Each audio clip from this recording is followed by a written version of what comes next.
ଜୟ ଜଗନ୍ନାଥ ସାଙ୍ଗମାନେ। ମୁଁ ବିଚିତାନନ୍ଦ ବିଷୋୟୀ ବିଷୋୟୀ ଅଗରବତୀ ଆଣ୍ଡ କେମିକାଲ ଚ୍ୟାନେଲକୁ ଆପଣମାନଙ୍କୁ ସ୍ୱାଗତ ଜଣାଇ ଆରମ୍ଭ କରୁଛି ଆଜି ଗୋଟେ ନ୍ୟୁ ଭିଡିଓ। ଆଜି ମୁଁ ଆସିଛି ରାୟଗଡ଼ା ଡିଷ୍ଟ୍ରିକ୍ଟ ଜିଲ୍ଲାକୁ ଆସିଛି ଜଣେ ଭାଇଙ୍କର ଅନୁରୋଧ କ୍ରମେ ମୁଁ ଏଠିକି ଆସିଛି। ଆଉ ଏଠି ଆସିବାର କାରଣ, ଏଠି କୌଣସି ଜିନିଷ ମୁଁ ବୁଲିବାକୁ ଆସିନି କି କୌଣସି ଭୋଜି ଭାତ ଖାଇବାକୁ ଆସିନି। ଆସିଛି ଗୋଟେ ଭାଇ ଆମର ଅଗରବତୀ ମେସିନ କିଣିକିରି ହଇରାଣ ହେଇଯାଉଛନ୍ତି, ମେସିନ ଚଲେଇ ପାରୁନି, ଚଲେଇ ପାରୁନାହାନ୍ତି। ଏବଂ ସେ ଯୋଉ ଭୁବନେଶ୍ୱରରୁ ଯୋଉ ମେସିନ ଆଣିଛନ୍ତି, ସେ କମ୍ପାନୀ ମଧ୍ୟ ତାଙ୍କୁ ସର୍ଭିସ ନ ଦେବାରୁ ବାଧ୍ୟ ହେଇକି ମେସିନ ପକେଇ ରଖିଛନ୍ତି। ମୋର ୟୁଟ୍ୟୁବ ଚ୍ୟାନେଲ ଦେଖିଲେ, ୟୁଟ୍ୟୁବ ଚ୍ୟାନେଲ ମାଧ୍ୟମରେ ମତେ ଆଜି ରିକ୍ୱେଷ୍ଟ କରିକି ବହୁ ଅନୁରୋଧ କ୍ରମେ ମତେ ଏଠିକି ଡାକିଛନ୍ତି। ଆଉ ସେ ମୋଠୁ ମେସିନ ଚଲେଇବା ଶିଖିବାକୁ ଚାହୁଁଛନ୍ତି, ଆଉ ସେ କିଛି ଡେଭଲପ କରିବା ପାଇଁ ଚାହୁଁଛନ୍ତି ମୋରି ଶିକ୍ଷା ମାଧ୍ୟମରେ। ଚାଲନ୍ତୁ ତାଙ୍କ ସହିତ ଆଜି ଭେଟିବା, ତାଙ୍କୁ ଆଜି ତାଙ୍କର କଣ ପ୍ରୋବ୍ଲେମ ହଉଛି, ସେ କାହିଁକି ମତେ ଏତେ ବାଟରୁ ଡକେଇଛନ୍ତି, ସେ କଥା ଆଜି ବୁଝିବେ। ଚାଲନ୍ତୁ ଚାଲନ୍ତୁ ଏବେ ଭେଟିବା। ଭାଇ ଜଣକ, ଆଜ୍ଞା ଜୟ ଜଗନ୍ନାଥ। ଜୟ ଜଗନ୍ନାଥ। ଅଗରବତୀ ଚ୍ୟାନେଲକୁ ମୋର ଆଉ ପ୍ରଥମେ ଆପଣଙ୍କୁ ଅନୁରୋଧ କରୁଛି ଯେ ଆପଣଙ୍କ ପରିଚୟ ଦିଅନ୍ତୁ ଆଉ ଆପଣଙ୍କ ଲୋକେସନ ଟା କୁହନ୍ତୁ। ମୋ ନାଁ ହେଲା ଚକ୍ରଧର ସିଂ, ଗ୍ରାମ ଖେଦାପଡ଼ା, କଲନରା ବ୍ଲକ, ଜିଲ୍ଲା ହେଲା ରାୟଗଡ଼ା। ଆଉ ମୁଁ ଅଗରବତୀ ମେସିନଟା ଭୁବନେଶ୍ୱରରୁ ଆଣିଥିଲି। ଯେତେବେଳେ ଆପଣଙ୍କର ବିଷୟ ଇଣ୍ଟରଭ୍ୟୁ ୟୁଟ୍ୟୁବରେ ଦେଖିଲି, ତାପରେ ତୁରନ୍ତ ଆପଣଙ୍କୁ ଫୋନ କଲି ଯେ ମତେ ସର୍ଭିସ ଦିଅନ୍ତୁ, ଆଉ ମୁଁ ଯେମିତିକି ଭଲ ଭାବେ ଆଗକୁ ଚଲେଇ ପାରେ। ଆଉ ଯୋଉ ଭୁବନେଶ୍ୱରରୁ ମୁଁ ଆଣିଥିଲି ମେସିନଟା, ସେମାନେ ସର୍ଭିସ ଦେଇପାରିଲେ ନାହିଁ, କି ଫୋନ କଲେ ବି ରିସିଭ କଲେ ନାହିଁ, କି ଆଉ କିଛି ମତେ ଆଉ କଣ୍ଟାକ୍ଟ ବି କିଛି କଲେ ନାହିଁ। ସେଥିପାଇଁ ଅସୁବିଧା ହେତୁ ମୁଁ ଆପଣଙ୍କର ଭିଡିଓ ଦେଖିଲି। ବାରମ୍ବାର ଦେଖିଲା ପରେ ଆପଣଙ୍କର ଭିଡିଓ ଲାଷ୍ଟରେ ଆସିଲା। ଆପଣ ଭିଡିଓରେ କହିଥିଲେ ଯେ ମତେ ଦରକାର ପଡିଲେ ଡକାନ୍ତୁ, କୌଣସି ଟ୍ରାଡେସ୍ ଆଣିଲା ପରେ ମଧ୍ୟ ମତେ ଫୋନ କଲେ ମୁଁ ଆପଣଙ୍କ ପାଖକୁ ଯାଇକି ସର୍ଭିସ ଦେଇପାରିବି ବୋଲିକରି ଆପଣ ଭିଡିଓରେ କହିଥିଲେ। ସେଥିପାଇଁ ଆପଣଙ୍କୁ ଡକେଇଲି। ଆଜ୍ଞା, ଆପଣ କେତେ ଦିନ ହେଲା ମେସିନ କିଣିଥିଲେ? ବର୍ଷେ 12 ମାସ 13 ମାସ ହେଲାଣି। ତାହେଲେ କେତେ କୁଇଣ୍ଟାଲ ମାଲ ବାହାର କରିକି ଦେଇଛନ୍ତି? ପାଖାପାଖି 40 କେଜିରୁ 50 କେଜି ଦେଇଛି। ଆଉ ଅଧିକ ମୁଁ ଆଉ କରିପାରି ନାହିଁ, କି ବନେଇ ପାରୁନି। ଆପଣଙ୍କ ପ୍ରୋବ୍ଲେମ କଣ ହଉଛି? ପ୍ରୋବ୍ଲେମ କଣ, ଯେତେବେଳେ ମେସିନ ଚଲେଇଲା ବେଳକୁ ବହୁତ ପ୍ରୋବ୍ଲେମ ବାହାରୁଛି। କେତେବେଳେ କାଠି ଛାଟୁନି, କେତେବେଳେ ଲାଖି ଯାଉଛି, କେତେବେଳେ ଖଣ୍ଡିଆ ବାହାରୁଛି, ବିଭିନ୍ନ ପ୍ରକାର ପ୍ରୋବ୍ଲେମ ବାହାରୁଛି। ସେଥିଯୋଗୁଁ ମୁଁ ବନେଇ ପାରୁନି। ଆପଣଙ୍କୁ ଯିଏ ମେସିନ ଦେଇଥିଲେ ସେ କମ୍ପାନୀ ବାଲା ଆପଣଙ୍କୁ ସର୍ଭିସ ଦଉନାହାନ୍ତି?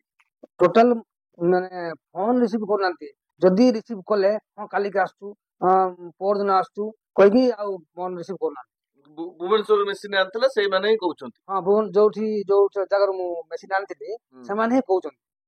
ଆମ ପିଲା ଯାଇନାହାନ୍ତି, ପିଲା ନାହାନ୍ତି, ମେକାନିକ ନାହାନ୍ତି, ମେକାନିକାଲ ପଠେଇବୁ, ଆଉ ଫେର ଆଉ ପଠଉନାହାନ୍ତି। ଏଇ ଅସୁବିଧା ସମ୍ମୁଖୀନ ହେଇକି ମତେ ଆପଣ ଡାକିଲେ? ଏଇ ଅସୁବିଧାରୁ ସମ୍ମୁଖୀନ ହେଲି ଆପଣଙ୍କର। ତଥାପି ମୁଁ ୟୁଟ୍ୟୁବ ଦେଖି ଚାଲିଲି, ବିଭିନ୍ନ ପ୍ରକାର ଅଗରବତୀର ୟୁଟ୍ୟୁବ ଦେଖି ଲାଷ୍ଟକୁ ଆପଣଙ୍କ 2 ଦିନ ତଳେ ଆପଣଙ୍କର ୟୁଟ୍ୟୁବ ଦେଖିଲି। ତାପରେ ଆପଣ ଭିଡିଓରେ କହିଛନ୍ତି ଯେ ମତେ ଯଦି କୌଣସି ଅଗରବତୀର ପ୍ରୋବ୍ଲେମ ଦେଖେଇଲେ ମତେ କଲ୍ କରନ୍ତୁ, ଯେକୌଣସି ଟ୍ରାଡେସରୁ ଆଣିଲେ ମଧ୍ୟ ମତେ କଲ୍ କରନ୍ତୁ, ଆପଣଙ୍କୁ ମୁଁ ସର୍ଭିସ ଦେବି ବୋଲିକରି ସେଠି ଭିଡିଓରେ କହିଛନ୍ତି। ତେଣୁକରି ଆପଣଙ୍କୁ ମୁଁ ଡକେଇଲି। ମୁଁ ଆପଣଙ୍କ ଅନୁରୋଧ କ୍ରମେ ଆସିଲି ନା ଆସିଲିନି? ବହୁତ ଧନ୍ୟବାଦ ଆଜ୍ଞା, ବହୁତ ଭଲ କାମ କେତେ ସମୟ ଭିତରେ ଆସିକି ପହଞ୍ଚିଲି? ଫଟାଫଟ ମାନେ ଆଜି କଲ୍ କଲି, ସନ୍ଧ୍ୟାରେ ଆପଣ ପହଞ୍ଚିଲେ, ସକାଳେ ମୋ ଘରେ ପହଞ୍ଚିଲେ। ବହୁତ ଭଲ ଲାଗିଲା ଆଜ୍ଞା। ଆଜ୍ଞା, ଦେଖିଲେ ତ ଭାଇ ମାନେ, ଭାଇ ଆମର କେତେ ଖୁସି ଅଛନ୍ତି ଯେ ମୁଁ ତାଙ୍କୁ ବହୁତ ଶୀଘ୍ର ଆସିକି ତାଙ୍କ ପାଖରେ ପହଞ୍ଚି ପାରିଛି। ଏପର୍ଯ୍ୟନ୍ତ ତାଙ୍କ ମେସିନ ଦେଖିନି, ଇଏ ମେସିନ ତାଙ୍କୁ ଶିଖେଇନି। ମୁଁ ଆଜି ତାଙ୍କର ଇଣ୍ଟରଭ୍ୟୁ ଗୋଟେ ନଉଥିଲି। ଏବେ ଚାଲନ୍ତୁ ଯିବା ଆମେ ମେସିନ ଉପରକୁ। ମେସିନରେ କଣ ଶିଖିଛନ୍ତି, କଣ ଜାଣିଛନ୍ତି, ଆଉ କଣ ମୋଠୁ ଶିଖିବେ, ତାହେଲେ ଆମେ ମେସିନ ଦେଖିବା। ଆଉ ତାପରେ ମୁଁ ଆପଣଙ୍କୁ କିଛି କହିଯାଉଛି, ଅନ୍ୟ ମୋର ଭିଉଅର୍ସ ମାନଙ୍କୁ ଦେଖିବାକୁ ଚାହୁଁଛି ଯେ ଆପଣ ଯୋଉଠୁ ବି କିଣୁଛନ୍ତି ସବୁବେଳେ ଓରିଜିନାଲ ମେସିନ କିଣନ୍ତୁ। ଭାଇଙ୍କ ଭଳିଆ ଡୁପ୍ଲିକେଟ ମେସିନ କିଣିକିରି ହଇରାଣ ହୁଅନ୍ତୁନି। ଦେଖନ୍ତୁ, ସେ ଆଜି ଯୋଉ କମ୍ପାନୀରୁ କିଣିଛନ୍ତି ସେ କମ୍ପାନୀ ବି ଆଜି ସର୍ଭିସ ଦଉନି।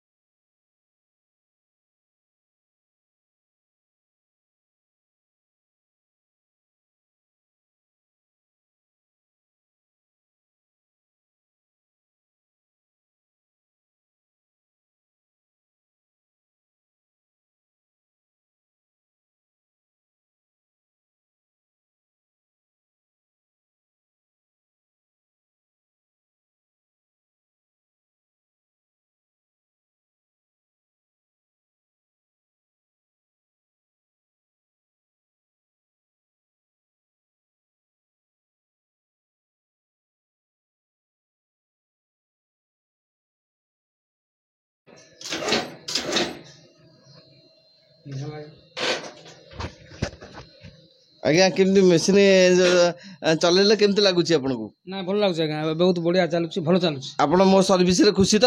ବହୁତ ଖୁସି, ଏମିତି ମାନେ ଖୁସି ଆମେ ଆଉ କହିଲେ ନ ସରେ। ଆମ ଦର୍ଶକ ମାନଙ୍କୁ ଆପଣଙ୍କ ଏକ୍ସପିରିଏନ୍ସ ବିଷୟରେ କଣ ବୁଝେଇବେ? ଯୋଉ ଏତେ ଦିନ ହେଲା ଆପଣ ମେସିନ୍ କିଣିଥିଲେ, ଅଲଗା କମ୍ପାନୀ ଠାରୁ କିଣିକି ହଇରାଣ ହଉଥିଲେ, ମତେ ସର୍ଭିସ ପାଇଲେ, ମୋଠୁ ସର୍ଭିସ ପାଇକି ଆପଣ କେତେ ଖୁସି ଅଛନ୍ତି ସେଇଟା ମୋ ଦର୍ଶକ ମାନଙ୍କୁ ଟିକେ କୁହନ୍ତୁ। ଦର୍ଶକ ମାନେ ଦେଖନ୍ତୁ, ମୁଁ କହୁଛି, ମୁଁ ମେସିନ୍ କିଣିକି ବର୍ଷେ ଉପରେ ହେଲାଣି, 14 ମାସ ପ୍ରାୟ ହେଲାଣି, କିନ୍ତୁ ଏମିତିକି ଶାନ୍ତିରେ ମୁଁ ଚଲେଇ ନଥିଲି କି ଯୋଉଠୁ ମେସିନ୍ କିଣିଲି ସେମାନେ ଠିକ୍ ସେ ସର୍ଭିସ୍ ମୋତେ ଦେଇନଥିଲେ। ଯେ ବାହାରୁ ଟ୍ରେଡର୍ସ ଆସି ମୋତେ ଏତେ ସର୍ଭିସ୍ ଦେଲେ, ମୋତେ ବହୁତ ଟ୍ରେନିଂ ଦେଲେ, ମାନେ ବହୁତ ଖୁସି ଲାଗୁଛି। ଏବେ ମେସିନ୍ ମୋର ଭଲ ଚାଲୁଛି। ଆଉ ଆପଣ ମାନେ କେତେ ମାଲ ବାହାର କଲେ? ଏବେ ପ୍ରାୟ 4-5 କେଜି ବାହାର କରାହେଲା। ମାଲ ଆଉ ନାହିଁ, ଆଉ ଚଲେଇବାକୁ ଆଉ ନାହିଁ, କାଠି ମଧ୍ୟ ନାହିଁ, ସରିଗଲାଣି, ସବୁ ସରିଗଲାଣି, ନହେଲେ ଆଉ ଚଲେଇଥାନ୍ତୁ। ଆଉ ବହୁତ ସର୍ଭିସ ଭଲ ଦେଇଛନ୍ତି, ମାନେ ବହୁତ ମତେ ବହୁତ ଖୁସି ଲାଗିଲା ମତେ। ହଉ, ସେଇ ଖୁସିରେ କୁହନ୍ତୁ ଜୟ ଜଗନ୍ନାଥ, ଜୟ ଜଗନ୍ନାଥ, ଜୟ ଜଗନ୍ନାଥ, ଜୟ ଜଗନ୍ନାଥ। ଇଏ ଠାକୁରଙ୍କୁ ବି ଡାକି ଦଉଛନ୍ତି ଯେ ତାଙ୍କର ଯାହା ହଉ ମେସିନ୍ ଖୁସି, ବହୁତ ଖୁସି ଅଛନ୍ତି। ବହୁତ ଡିପ୍ରେସନ୍ ଥିଲେ, ଲକ୍ଷେ ଟଙ୍କା ଇନଭେଷ୍ଟମେଣ୍ଟ କରିକିରି କିଛି ତାଙ୍କର ଫାଇଦା ହେଉନଥିଲା, ଟୋଟାଲ ଚଲେଇ ପାରିନଥିଲେ, ମୋଠୁ ସର୍ଭିସ୍ ପାଇକି ସେ ବହୁତ ଖୁସି ଅଛି। ଆଉ ଯଦି ଆପଣ ଏମିତି କିଛି ଅସୁବିଧା ହେଉଛି ତାହେଲେ ମୋତେ ସମ୍ପର୍କ କରନ୍ତୁ, ଆପଣ ଫୁଲ୍ ସର୍ଭିସଟା ପାଇପାରିବେ। ରହୁଛି, ପୁଣି ଦେଖା ହେବ ଅନ୍ୟ ଏକ ଭିଡ଼ିଓରେ। ଜୟ ଜଗନ୍ନାଥ।